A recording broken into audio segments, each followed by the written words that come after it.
கோலி talk Kollywood news. Build up கொடுக்கும் தம்பி ராமையா.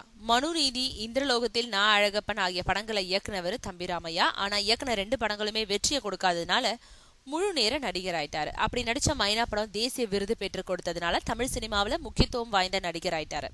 இந்த நிலையில தன்னோட மகன் உமாபதிய வச்சு ஒரு கூடை முத்தம்ன்ற படத்தையும் இயக்குனாரு. ஆனா படம் பாதியிலே நின்று போச்சு. இருந்தாலும் 5 ஆண்டுகளுக்கு பிறகு இப்போ அதாகப்பட்டது மகாஜனங்களேன்ற படத்தின் மூலம் மீண்டும் மகனை ஹீரோவாக்கி இருக்காரு தம்பி ராமையா. ஆனா தான் அந்த படத்தை இயக்குனா தன்னோட நடிப்பு மார்க்கெட் பாதிக்கும்ன்றதுனால வேறொருவரை அந்த படத்தை இயக்க வச்சிருக்காரு. மேலும் யாராவது தன்னோட மகன் நடிக்கும் படத்தை பத்தி கேட்டா அந்த படம் 5 கோடி பட்ஜெட்ல உருவாகிட்டு இருக்குன்னு செம பில்டப் கொடுக்குறாராம்.